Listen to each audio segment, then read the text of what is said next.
కాంగ్రెస్ ప్రభుత్వ వైఫల్యాలే ఖమ్మం జిల్లాలో బీజేపీ విజయానికి కారణమవుతాయన్నారు బీజేపీ జిల్లా అధ్యక్షుడు నెల్లూరి కోటేశ్వరరావు. బీఆర్ఎస్ కాంగ్రెస్ పార్టీలను ప్రజలు విశ్వసించే పరిస్థితి లేదని, జిల్లాలో ముగ్గురు మంత్రులు ఉన్న అభివృద్ధి అనవాళ్లు ఎక్కడా లేవని ఆరోపించారు. బీజేపీ ప్రభుత్వం భవిష్యత్తు దృష్టిలో ఉంచుకొని ఖమ్మం జిల్లాలో గ్రీన్ఫీల్డ్ హైవే, నాగ్పూర్ హైవేలను ఏర్పాటు చేయడము జిల్లా వాసులకు వరంగా మారింది అంటున్న బీజేపీ జిల్లా అధ్యక్షుడు నెల్లూరి కోటేశ్వరరావుతో మా ప్రతినిధి రవికిరణ్ ఫేస్ టు ఫేస్. చైతన్యవంత ప్రజలకు కేరాఫ్గా ఉన్న ఖమ్మం జిల్లాలో బీజేపీ పార్టీ ఏ విధంగా ముందుకు పోతుందో, అలాగే రాబో ఖమ్మం కార్పొరేషన్ కావచ్చు, అలాగే జిల్లాలో జరగనున్నటువంటి జెడ్పీటీసీ, ఎంపీటీసీ ఎన్నికలకు ఏ విధంగా సన్నద్ధం అవుతుందో మనతో మాట్లాడేందుకు జిల్లా అధ్యక్షుడు నెల్లూరు కోటేశ్వరరావు ఉన్నారు. సార్ చెప్పండి, ఎట్లా ఉండబోతుంది బీజేపీ వ్యూహం?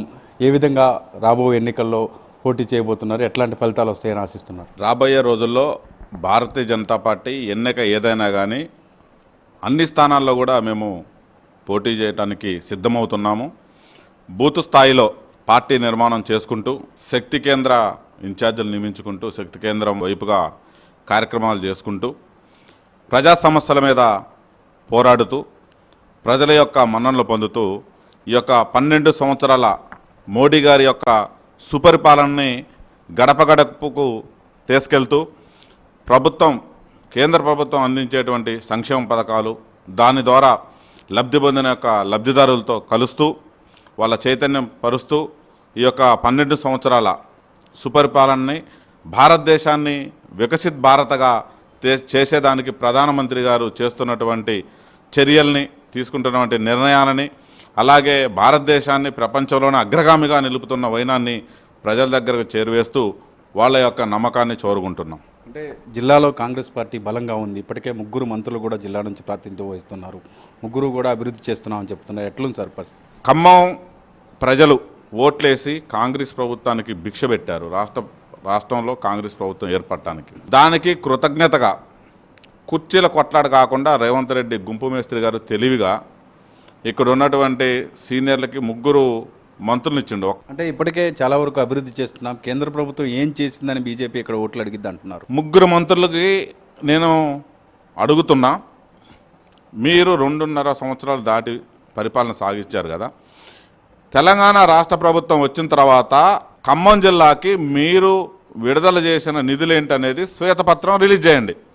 నేను ఇప్పుడు చెప్తున్నా, ఖమ్మానికి కేంద్ర ప్రభుత్వం ఏమిచ్చిందని అడుగుతున్నారు కదా, నక్లీస్ హారం లెక్క, వరమాల లెక్క ఖమ్మానికి national highway, Khammam to Devarapalli, Nagpur to Amaravati, అద్భుతమైనటువంటి హైవేలు కేంద్ర ప్రభుత్వ నిధులతోనే ఇక్కడ వేయటం జరిగింది.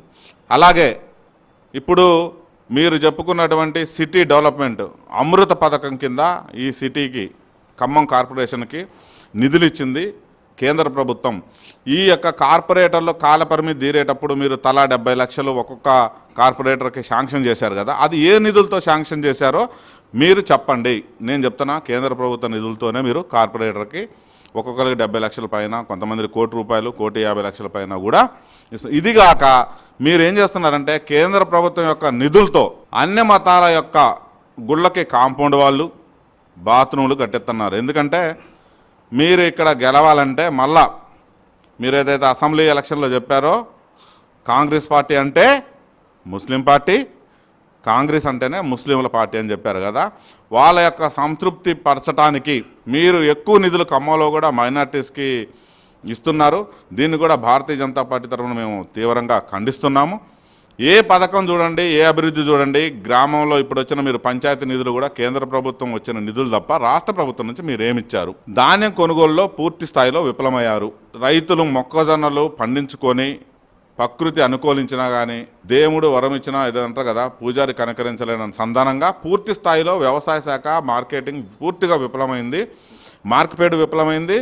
అలాగే ఈ వడ్లు కొనుగోలు కేంద్రాల్లో కూడా మీరు పూర్తిగా విఫలమయ్యారు. హలో లక్ష్మణ అంటూ రైతులు ఏడ్చి మీకు శాపనార్థాలు పెడుతున్నారు. ఒకసారి మొన్నటి వరకు మీరు చూస్తే తెలుస్తుంది. అంటే కేంద్రం అయోధ్య రామ మందిరం విషయంలో అన్ని బీజేపీ పార్టీకి సంబంధించిన నాయకులు కావచ్చు, కార్యకర్తలు ఊరూరా ప్రచారం చేసుకున్నారు. కానీ స్థానికంగా ఉన్నటువంటి జమలాపురం టెంపుల్ కావచ్చు, అలాగే కూసుమంచి శివాలయం కావచ్చు, భద్రాచలం రాములు వారి ప్రత్యక్షంగా రాముడు నడే అన్న ప్రాంతంగా ఉన్న ప్రాంతానికి సంబంధించి కావచ్చు, కేంద్రం ఎందుకు నిధులు ఇవ్వట్లేదు, ఈ గుళ్ళ డెవలప్మెంట్ ఎందుకు చేయట్లేదు అనేది ఒక వాదన అయితే వస్తుంది. దాన్ని ఎట్లా? మొన్ననే మా కేంద్ర మంత్రి కిషన్ రెడ్డి గారు చెప్పారు, మేము రాముల వారికి భద్రాచలం దక్షిణ అయోధ్యగా పిలుచుకునేటువంటి రాములూరికి మేము ఎన్ని నిధులు ఇచ్చాము, ఆ నిధులు రాష్ట్ర ప్రభుత్వం ఉపయోగించడంలో ఎలా ఫెయిల్ అయిందో కూడా గత 2 నెలల క్రితం కూడా వారు మొన్న కొత్తగూడెం వచ్చినప్పుడు సింగరేణి కాలేజ్కి వచ్చినప్పుడు కూడా సవివరంగా వివరించారు. అలాగే జమలాపురం కావచ్చు, ఇక్కడ టెంపుల్స్ డెవలప్మెంట్ చేయడంలో కావచ్చు, ఇక్కడ ఉన్నటువంటి ఎండోన్మెంట్ మంత్రి కానీ మొన్న చెప్పింది కదా మంత్రి, రాముడు అంటే డబ్బులు వస్తాయా అని. మరి ఎవరంటే డబ్బులు వస్తున్నాయి? ఎవరు ఇస్తున్నారు మీకు? మైనార్టీలు ఇస్తున్నారా? మైనార్టీలు పన్ను కడితే వస్తుందా? దేవుడి గుళ్ళ ద్వారా వచ్చిన డబ్బులు దేవుడికి ఉపయోగించడానికి కూడా మీకు మనసు రావట్లేదు. మీరు ఇక్కడ వచ్చినటువంటి హిందుత్వాన్ని, హిందూ మతాలను కించపరుస్తూ ఒక వర్గం కొమ్ముగా వస్తున్నటువంటి కాంగ్రెస్ ప్రభుత్వానికి చరణగీతం పాడే రోజు అతి దగ్గరలో ఉంది. ఇప్పటికే పూర్తి స్థాయిలో వ్యతిరేకత వచ్చింది. కార్పొరేషను పరిధి అయిపోయినా కానీ ఎలక్షన్లకు పోయేంత దమ్ము ధైర్యం కూడా ఈ కాంగ్రెస్ ప్రభుత్వానికి లేదు. అంటే జిల్లాలో బీఆర్ఎస్ బలంగా ఉందంటూ ఒకవైపు, మరోవైపు కాంగ్రెస్ బలంగా ఉందని, మరోవైపు కమ్యూనిస్టులు కూడా బలంగా ఉన్నారని చెప్తున్నారు. బీజేపీకి ఛాన్స్ ఉంటుందంటారా? కమ్యూనిస్టులు బలంగా ఉన్నది గత చరిత్ర. తర్వాత కాంగ్రెస్ పార్టీ ఇక్కడ నుంచి ఎప్పటి నుంచో సాంప్రదాయ ఓట్లు ఉన్నాయని వాళ్ళు అనుకుంటున్నారు. బీఆర్ఎస్ అధికారంలో ఉన్నప్పుడు కూడా ఉమ్మడి ఖమ్మం జిల్లాలో ఒక్కొక్క సీటే గెలిచింది. అది మనం అందరం కూడా గుర్తుంచుకోవాలి. మొన్న వచ్చినటువంటి ఎంపీ ఎలక్షన్స్లో కూడా భారతీయ జనతా పార్టీ వైపు ప్రజలు అనూహ్యంగా సపోర్ట్ చేశారు. ఎన్నికలు ఏదైనా కానీ భారతీయ జనతా పార్టీ ప్రజల పక్షాన పోరాడుతుంది. మొన్న మేము వెలుగుమట్ల ఇష్యూ చూసుకున్నా కానీ పేదల పట్ల భారతీయ జనతా పార్టీ పోరాడుతుంది. కేంద్రం కూడా అందరికి కూడా సంక్షేమ పథకాలు ఇవ్వటంలో కూడా, అమలుపరచడంలో కూడా, చిట్ట చివరి వాళ్ళకి ప్రభుత్వ పథకాలు అందించడంలో కూడా కేంద్ర ప్రభుత్వం సక్సెస్ అయింది. కాబట్టి ప్రజలందరూ కూడా కేంద్ర ప్రభుత్వం, అలాగే కేంద్ర ప్రభుత్వం ఉన్నటువంటి భారతీయ జనతా పార్టీ వైపు కూడా చూస్తున్నారు. ఈసారి ఎన్నికేదైనా కానీ వాళ్ళు డబ్బులు పంచినా, మందు పంచినా, ప్రలోభాలకు లోన్ చేసినా, బెదిరించినా, అదిరించినా కానీ ఖమ్మం కార్పొరేషన్లో కాషాయ జెండా ఎగరటం ఖాయం. ఇది మొత్తం మీద ఉమ్మడి ఖమ్మం జిల్లాలో ఇప్పటికే బీజేపీ పట్టు సాధిస్తుందని, ఖమ్మం జిల్లాలో ఉన్నటువంటి 5 నియోజకవర్గాల్లో కూడా సంవత్సరం కాలం నుంచి కూడా పటిష్టంగా తయారవుతుందని చెప్పేసి, రాబోయే ఎన్నికల్లో అందరం కలిసికట్టుగా పనిచేసి విజయం లక్ష్యం వైపు నడుస్తామని చెప్పేసి బీజేపీ అధ్యక్షుడు నెల్లూరు కోటేశ్వరరావు చెప్తున్నారు. ఇక్కడ ప్రత్యేకమైన గణేష్ కిరణ్, ఖమ్మం జిల్లా.